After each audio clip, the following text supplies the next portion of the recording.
that a quadrilateral made from bisector of angles of quadrilateral in also a cyclic quadrilateral। कहता है कि सिद्ध करें, ठीक है, एक क्वाड्रिलेटरल, ठीक है, made from bisector of angle of a quadrilateral. कहता है एक क्वाड्रिलेटरल जो है, ठीक है, एक क्वाड्रिलेटरल जो है बनता है, किससे बनता है? क्वाड्रिलेटरल के, ठीक है, क्वाड्रिलेटरल के एंगल के बाइसेक्टर से बनता है। एक क्वाड्रिलेटरल जो है बनता है, हमको सिद्ध करना है कि एक क्वाड्रिलेटरल है जो प्रूव डेट है quadrilateral made from bisector angle quadrilateral also है साइक्लिक क्वाड्रिलेटरल। सिद्ध करना है कि एक क्वाड्रिलेटरल के एंगल के बाइसेक्टर से बना क्वाड्रिलेटरल साइक्लिक क्वाड्रिलेटरल होता है। मतलब एक क्वाड्रिलेटरल के एंगल के बाइसेक्टर से बना क्वाड्रिलेटरल एक साइक्लिक क्वाड्रिलेटरल होता है। साइक्लिक क्वाड्रिलेटरल के हिंदी होता साइक्लिक क्वाड्रिलेटरल चक्रीय चतुर्भुज को कहते हैं, ठीक है। देखिए ये हो गया, ठीक है, चक्रीय चतुर्भुज को ही क्या कहते हैं? Cyclic quadrilateral. मतलब प्रूव डेट है quadrilateral made from bisector of angles of a quadrilateral in also a cyclic quadrilateral, ठीक है। तो यहां देखिए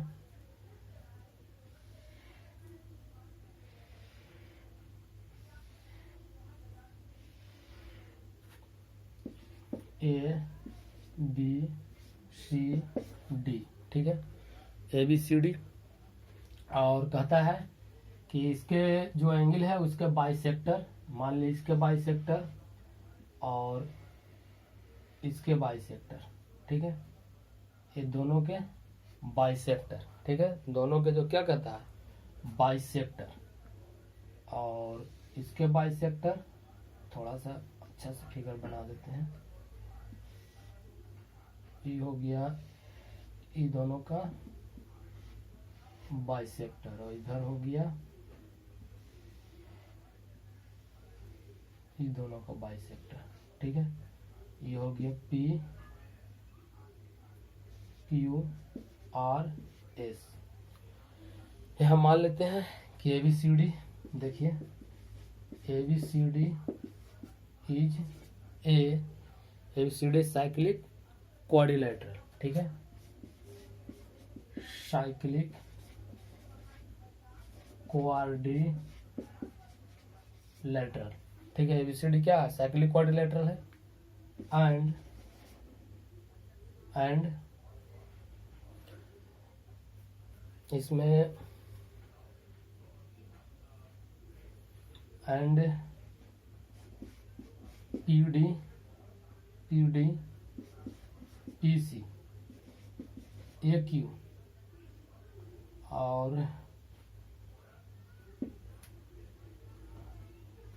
पी एंड ए क्यू के बाद बी क्यू, ठीक है, are bisector of quadrilateral, bisector of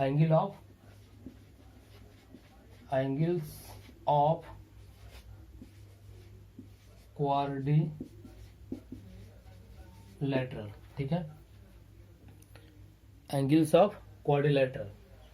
कहता है कि इसमें ए क्यू और बी क्यू, ठीक है, पी डी और पी सी जो है क्या है? ये एंगल का क्या है? बाइसेक्टर है, ठीक है, बाइसेक्टर है। तो इससे जो बना है हमको क्या प्रूव करना है? टू प्रूव डेट, सिद्ध करना है पी क्यू आर एस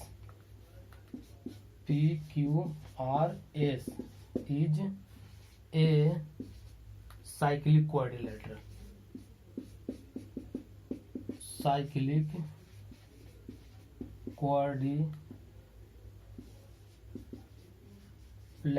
ठीक है।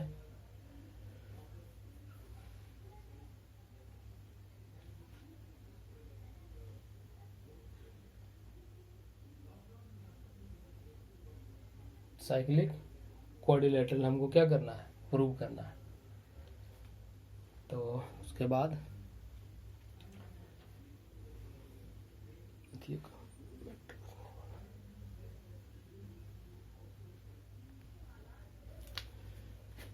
PRAA प्रूफ में देखिए साइक्लिक क्वाड्रिलेटरल प्रूव करना है हमको, ठीक है। तो साइक्लिक क्वाड्रिलेटरल में जो होता है, जो अपोजिट जो एंगल होता है, ठीक है, वो 180 डिग्री का होता है। मतलब ए एंगल और ए एंगल कितना डिग्री होगा, 180 डिग्री। अगर हम एंगल 180 डिग्री ले आए तो क्या हो जाएगा, साइक्लिक क्वाड्रिलेटरल प्रूव हो जाएगा, ठीक है। तो यहाँ वही काम करना है। तो यहाँ देखिए इन ट्रायंगल AQB में, AQB इन ट्रायंगल AQB में क्या होगा, एंगल देखिए इसमें जो एंगल है, यहाँ देखिए इस एंगल का नाम क्या लिखेंगे, QAB, ठीक है, QAB जोड़ एंगल AQB और फिर क्या लिखेंगे, एंगल, ठीक है, QBA। देखिए QBA बराबर कितना डिग्री, 180 डिग्री हो गया। तो यहाँ आप देख सकते हैं कि ये जो एंगल लिखे हैं QAB, ठीक है, QAB को हम इस प्रकार लिख सकते हैं,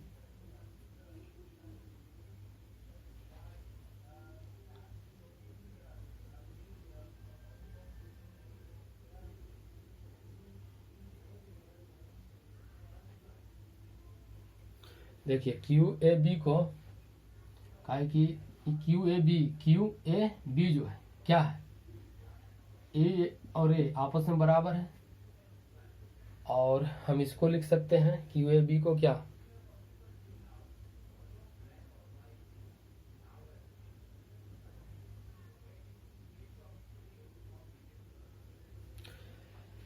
QAB रह देंगे तो कोई दिक्कत ना है, या फिर 1/2 भी लगा सकते हैं QAB को लिखने के लिए, क्योंकि QAB जो है वो क्या है, हाफ है, ठीक है। ये पूरा एंगल का क्या है, हाफ है, ठीक है, क्योंकि ए एंगल और एंगल आपस में क्या है, बराबर है, ठीक है। तो पूरा एंगल का जो है QAB क्या है, हाफ है। जैसे देखिए ये पूरा एंगल का क्या कर रहा है, ये बाइसेक्टर है पूरा एंगल का, ठीक है। तो इसका मतलब ए एंगल और ए एंगल आपस में क्या होगा, बराबर, ठीक है। तो हम इसको इस प्रकार लिख सकते हैं, देखिए QAB को हम क्या लिख सकते हैं,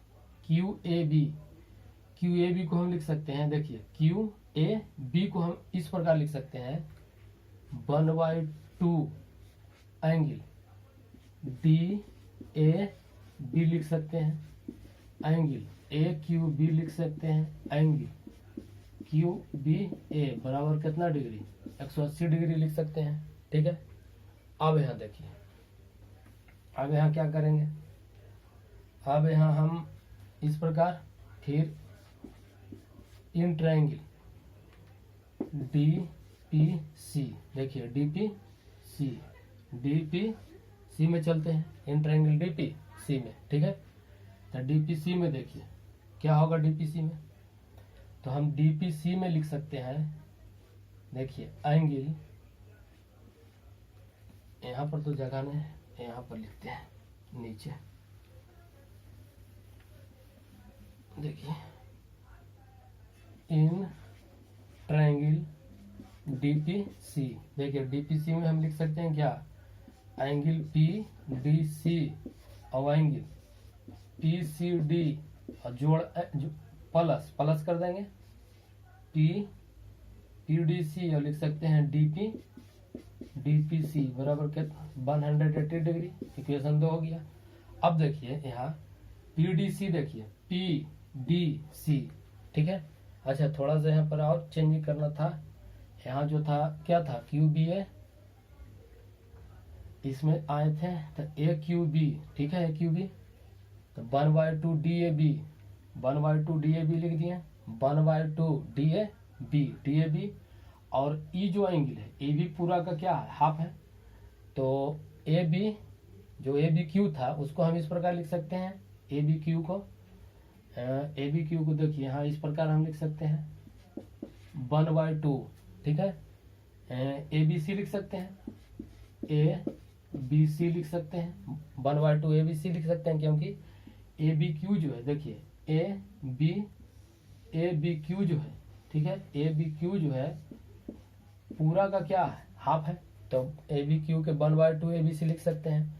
अब देखिए इसमें चलते हैं DPC में, देखिए DPC में, तो DPC में क्या है, PDC जो है, PDC जो है, हम इसको इस प्रकार लिख सकते हैं 1/2, ठीक है, 1/2, और इसको हम लिख देते हैं ADC, ठीक है।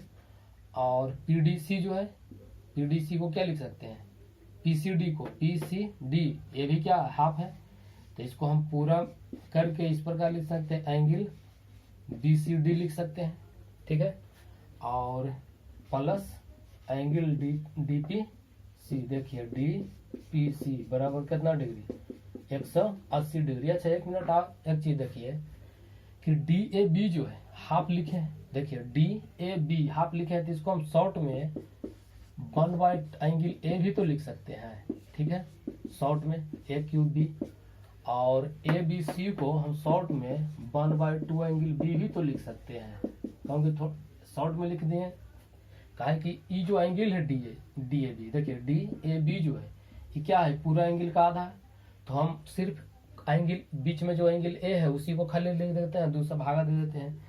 यहाँ भी वही काम करते हैं, देखिए 1/2 जो D बीच में है उसको खाली D लिख देते हैं, और 1/2 इसको सिर्फ C लिख देते हैं, एंगल DPC बराबर 180 डिग्री। इक्वेशन 2 इसको मान लेते हैं। अब देखिए अब इक्वेशन 1 और इक्वेशन 2 को क्या करेंगे, जोड़ देंगे, ठीक है। देखिए 1 + 2b गेट, 1 + 2b गेट, क्योंकि क्वाड्रिलेटरल प्रूव करना है तो हमको आमने सामने के जो एंगल है, जो अपोजिट एंगल है फ्रंट का, उसके सामने के 180 डिग्री प्रूव कर देंगे। तो 1 और 2 को क्या करते हैं, जोड़ देते हैं। तो देखिए 1 2 अगर जोड़ेंगे तो क्या होगा, तो यहाँ हम अगर जोड़ेंगे तो देखिए 1/2 1/2 1/2 1/2, तो 1/2 अगर कॉमन निकाल देंगे, ठीक है, तो यहाँ एंगल A बचेगा, यहाँ एंगल B बचेगा, यहाँ एंगल D बचेगा, और यहाँ एंगल C बचेगा, और यहाँ क्या बच जाएगा, यहाँ बच जाएगा AQB बच जाएगा, और यहाँ बच जाएगा एंगल क्या DPC बच जाएगा। देखिए DPC बराबर कितना डिग्री, 360 डिग्री बच जाएगा, DPC हो जाएगा। अब बराबर कितना, DPC यहाँ हो गया एंगल AQB, और DPC बराबर कितना डिग्री, 360 डिग्री हो जाएगा DPC में, ठीक है। अब देखिए अब क्या करेंगे, ABCD, देखिए पूरा A पूरा B पूरा C पूरा D कितना डिग्री होगा, 360 डिग्री हो जाएगा। तो ये तो 1/2 हो जाएगा, इधर हो जाएगा 360 डिग्री, और एंगल हो जाएगा AQB, और एंगल DPC बराबर कितना डिग्री, 360 डिग्री, ठीक है। अब देखिए अब क्या करेंगे, तो यहाँ जो एंगल AQB और एंगल DPC बराबर, ये तो 180, तो 180 इधर जाकर घट जाएगा, तो कितना हो जाएगा 180 डिग्री। अब देखिए ये क्या प्रूव करता है, AQB, देखिए AQB और DPC हमको ये प्रूव करता है कि PQRS एक साइक्लिक क्वाड्रिलेटरल है, क्योंकि साइक्लिक क्वाड्रिलेटरल तभी होगा जब जो एंगल है, अपोजिट जो एंगल होता है उसका जो सम होता है वो 180 डिग्री होता है, ठीक है। मतलब आमने सामने के जो एंगल है उसका जो योग होना चाहिए 180 डिग्री, उसका सम 180 डिग्री। तो देखिए आमने सामने का जो एंगल है उसका जो योग है, जो सम है वो कितना आ गया, 180 डिग्री। तो हम कह सकते हैं कि PQRS is a cyclic quadrilateral, ठीक है। इस प्रकार इसको हम प्रूव कर दिए, ठीक है। अगला क्वेश्चन क्या कहता है, 0 0 एंड 3√3 एक कोऑर्डिनेट दिया हुआ है, और 2 vertex of an equilateral triangle, equilateral triangle का ये दोनों क्या है, कोऑर्डिनेट है, ठीक है। देन फाइंड थर्ड वर्टेक्स, तो हम तीसरा जो वर्टेक्स है उसी का क्या निकालना है, हमको वैल्यू निकालना है, तो A B C इसको निकालना है, ठीक है। इक्विलैटरल ट्रायंगल होने के कारण ए बी बराबर A B equal to B C equal to A C हो जाएगा। ये तीनों है जो आपस में क्या हो जाएगा, बराबर हो जाएगा। तो यहाँ देखिए कि ए से बी का जो डिस्टेंस है, ए से बी की जो दूरी होगा वो डिस्टेंस फार्मूला से निकल जाएगा। ए से बी का डिस्टेंस तो क्या हो जाएगा, root under x2 minus x1 के होल स्क्वायर और प्लस y2 माइनस y1 के होल स्क्वायर। तो यहाँ देखिए x2 माइनस x1, तो x2 का क्या वैल्यू होगा, कोई भी मान लेते हैं, ठीक है, इसको मान लेते हैं कैसे भी। तो 3 माइनस 0 में घटा देते हैं, इसी को x2 मान लिए और इसको y2 मान लिया, रूट 3 माइनस 0 के होल स्क्वायर हो जाएगा। तो यहाँ क्या हो जाएगा, 3 तिया 9 हो जाएगा और इधर रूट 3 के 3, तो 9 3 कितना हो जाएगा, रूट अंडर 12, मतलब 4 तिया 12, तो 2 रूट कितना, रूट 3 आ गया। अब यहाँ देखिए ये तो आ गया रूट 3। अब हम क्या कर सकते हैं, देखिए 2 रूट 3 आ गया, ठीक है, इतना तो हो गया। अब देखिए ये जो 2 रूट 3 आया है, यहाँ से यहाँ 2 रूट 3 है, इसके लिए भी 2 रूट 3 हो जाएगा और इसके लिए भी 2 रूट 3 हो जाएगा। क्या हो जाएगा, क्योंकि इक्विलैटरल ट्रायंगल है, यहाँ से यहाँ जितना डिस्टेंस होगा, यहाँ से यहाँ भी वही डिस्टेंस होगा, यहाँ से यहाँ भी वही डिस्टेंस होगा, तो 2 रूट 3 आ गया, ठीक है। उसके बाद अब देखिए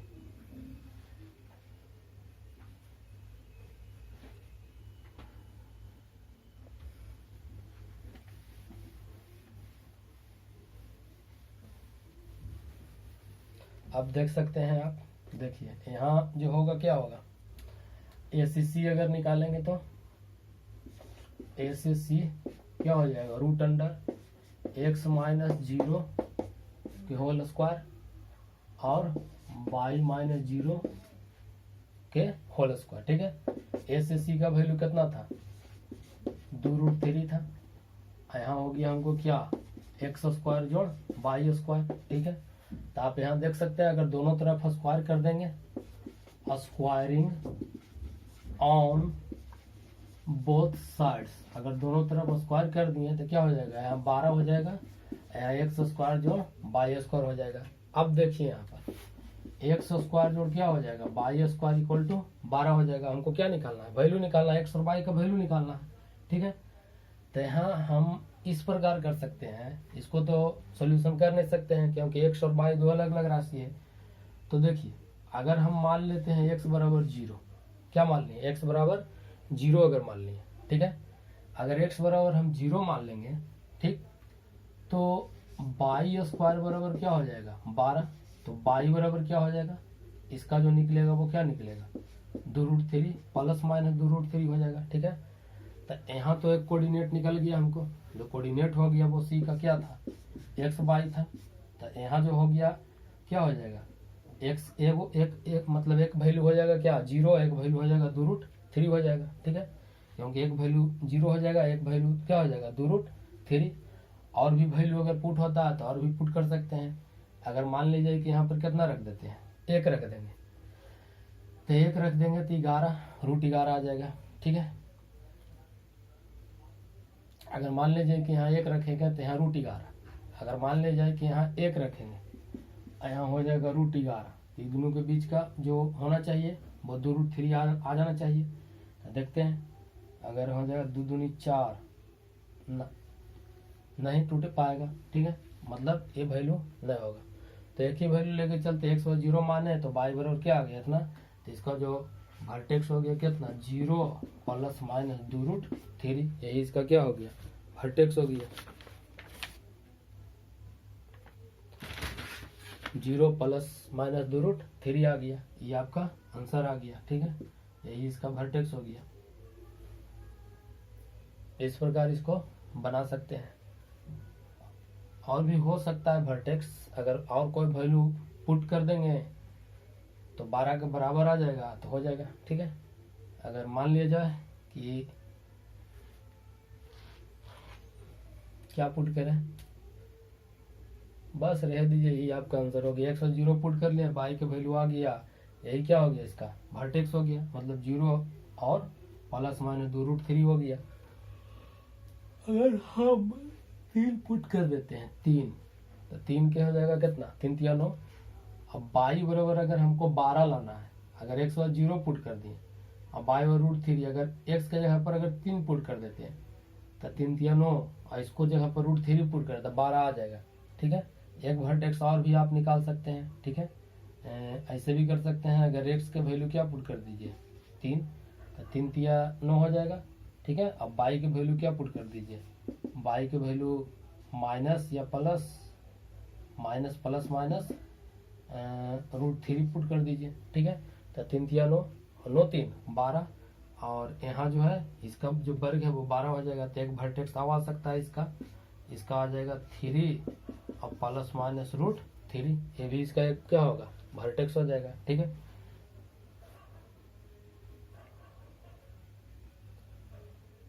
प्लस माइनस रूट थ्री, 3 हो जाएगा, एगो प्लस माइनस रूट थ्री। लेकिन यहाँ एक चीज थोड़ा सा कंफ्यूजन है कि यहाँ माइनस होगा कि प्लस होगा। अब देखते हैं, क्योंकि अगर यहाँ हम लिख देते हैं 3, यहाँ -3 लिख देते हैं, तो आना चाहिए हमको क्या, -3 प्लस अगर लिख देंगे तीनों प्लस में रहेगा तो 0 आ जाएगा, मतलब प्लस वैल्यू नहीं लेना है, माइनस ही लीजिए। ठीक है, तो यहाँ भी सिर्फ माइनस ही रखना है, और यहाँ भी हमको क्या रखना है, यहाँ प्लस में रखिए। प्लस माइनस यहाँ दोनों हो सकता है। ठीक है, लेकिन यहाँ जो रखाएगा अगर 3 रखेंगे तो क्या हो जाएगा, 3 तिया 9 और -3 के वर्ग 3, तो 12 हो जाएगा। अब यहाँ 3 और माइनस रूट थ्री रखिए तो 3 3 0, यहाँ 2 रूट थ्री हो जाएगा। ठीक है, रूट अंडर 2 रूट थ्री, तो 2 रूट थ्री तो निकल जाएगा। ठीक है, इसलिए यहाँ क्या होगा, माइनस आप रख सकते हैं। ठीक है, तो इसका 2 कोऑर्डिनेट हो गया, एक ए हो गया और एक ए हो गया। ठीक है, 2 रूट थ्री हो गया, प्लस माइनस 2 रूट थ्री, एक ए निकल गया, एक ए निकल गया, इसका 2 कोऑर्डिनेट निकल गया।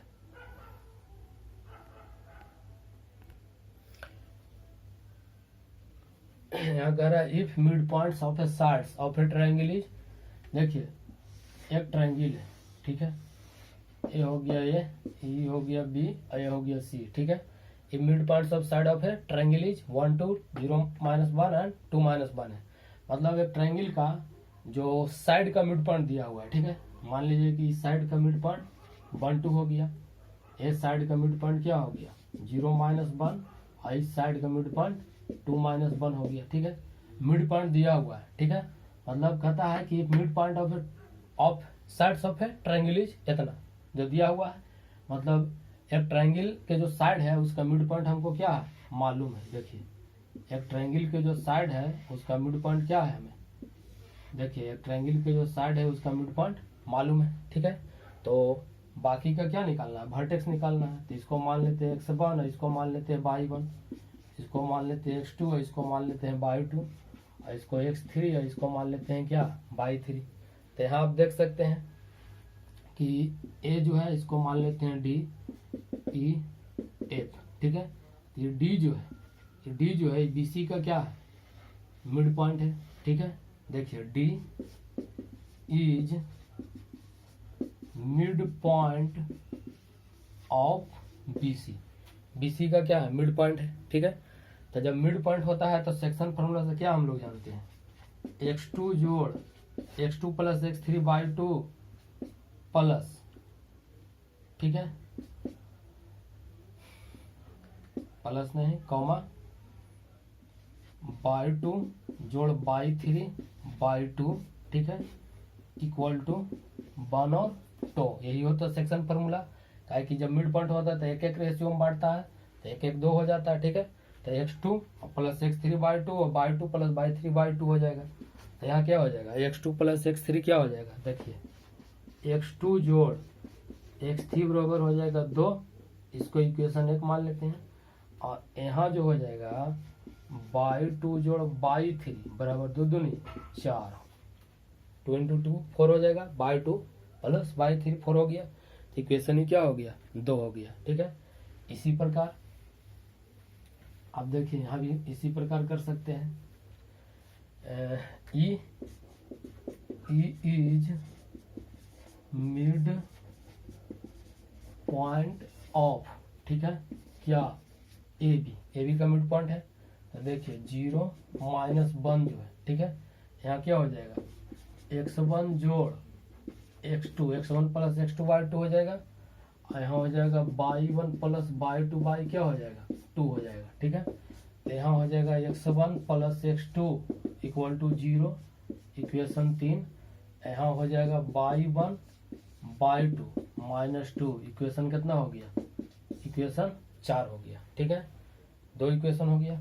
अब देखिए, अब यहाँ एक और है, ठीक है, ये तो इक्वेशन 2 को निकल गया, अगर मिटा देंगे तो दिक्कत हो जाएगा, थोड़ा सा इधर पर लिख लेते हैं इसको, x1 x2 equal to 0, y1 y2 equal to -2, ठीक है, 2 इक्वेशन इधर निकल गया है, x2 x3 इक्वल टू 2, अब y2 y3 इक्वल टू 4, ठीक है। अब देखिए ये तो हो गया 2 को, और 2 इधर हो गया। अब यहाँ इसके लिए थोड़ा सा बैठा देते हैं इसको। अब यहाँ करते हैं क्या, देखिए F is mid point of AC, ठीक है। यहाँ क्या हो जाएगा, x1 जोड़ x3 y2 हो जाएगा, अब y1 जोड़ y3 y2 हो जाएगा, इक्वल टू कितना हो जाएगा, इक्वल टू 2 -1 हो जाएगा। तो x1 जोड़ x3 इक्वल टू क्या हो जाएगा, 2 दूनी 4, तो 1 2 3 4 5 हो गया, और इधर हो जाएगा y1 जोड़ y3 -2, ये हो गया कितना, 6 हो गया, ठीक है। y1 जोड़ y3 माइनस कितना, 2 हो गया, ठीक है। यहाँ देखिए ये हो गया कितना, -2, 1 2 3 4 5 6 हो गया, ठीक है। अब देखिए, अब क्या करते हैं, इधर होगी हमको x1 x3 इक्वल टू 4, और y1 y3 इक्वल टू -2। तो जो x वाला है उसको x के साथ जोड़ देंगे, और y वाला को y वाला के साथ जोड़ देंगे, ठीक है। तो ऐसा करते हैं, देखिए यहाँ क्या करते हैं कि जो 1 जोड़ 1 + 3 1 + 3 प्लस 1 + 3 प्लस 1 2 1 2 3 4 5 बी गेट, ठीक है। 1 + 3 देखिए 1 3 + 5 कर देते हैं, ठीक है। x वाला जुड़ जाएगा, तो x1 का x1 2x1 हो जाएगा, 2x1, ठीक है, x1 2x1 x2 2x2 और x3 2x3 हो जाएगा, जोड़ेंगे तो क्या हो जाएगा, 4 और 2 6 हो जाएगा। तो यहाँ x1 x2 और x3 बराबर कितना हो जाएगा, 3 हो जाएगा, ठीक है। अब यहाँ देखिए हमको x1 x2 x3 का वैल्यू निकालना है, तो x1 x2 जोड़ x3 हमको कितना देता, x2 जोड़ x3 के वैल्यू 2 है, ठीक है। तो इतना इक्वल टू 3 हो जाएगा, ठीक है। अब यहाँ देखिए जब वैल्यू 2 है तो x1 इक्वल टू क्या हो जाएगा, 1। अब देखिए x1 और x2 के वैल्यू 0 दे ले, ये दोनों के वैल्यू कितना दे ले, 0। अगर हम इसके जगह पर क्या पुट कर दें, 0 पुट कर दें, काहे कि इतना का वैल्यू 0 दिया हुआ है, x1 तो 0 अगर रखेंगे तो x3 बराबर क्या हो जाएगा, 3 हो जाएगा। अब देखिए x3 और x1 का वैल्यू 4 हो गया, ठीक है। x1 और x3 का वैल्यू 4, तो x2 का वैल्यू क्या हो जाएगा, -1 हो गया, ठीक है। अब हमको क्या करना होगा, अगला देखते हैं, 2 + 4 + 6 बी गेट 2 + 4 + 6, जो इक्वेशन उसको जोड़ेंगे तो यहाँ हो जाएगा 2/1 2/2 और 2/3 हो जाएगा। तो यहाँ क्या हो जाएगा, 4 -4 तो 0 हो जाएगा, ठीक है, कारण कि -2 -4 तो 0 आ जाएगा। तब y1 y2 y3 equal to क्या हो गया, 0। तो देखिए y2 और y3 का वैल्यू कितना दे ले, 4 दिया हुआ है, y2 और y3 का वैल्यू कितना दे ले, 4, इतना का वैल्यू कितना है, 4। तो 4 इक्वल टू 0, तो y1 इक्वल टू क्या हो जाएगा, -4 हो जाएगा, ठीक है। अब देखिए y1 और y2 का वैल्यू कितना दे ले -2, y1 और y2 का वैल्यू -2 है, तो अगर y3 बराबर क्या हो जाएगा -2 तो +2 हो जाएगा।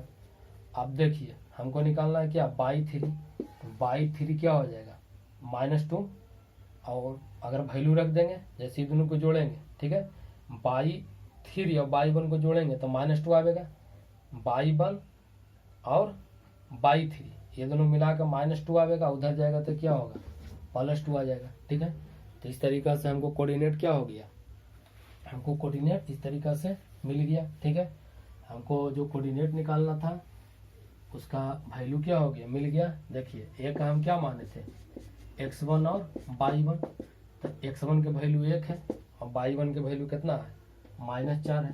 ठीक है, और b बराबर माने थे कौन चीज x2 और y2 माने थे, तो x2 का वैल्यू कितना है -1 और y2 का वैल्यू कितना है, y2 का वैल्यू और y3 दोनों जगह लिखा गया है, y1 हो गया y2 हो गया, y2 का वैल्यू कितना है 2, 1 2 हो गया, और c का वैल्यू कितना हो गया x3 और y3, तो x3 का वैल्यू कितना है 3 और y3 का वैल्यू कितना है 2।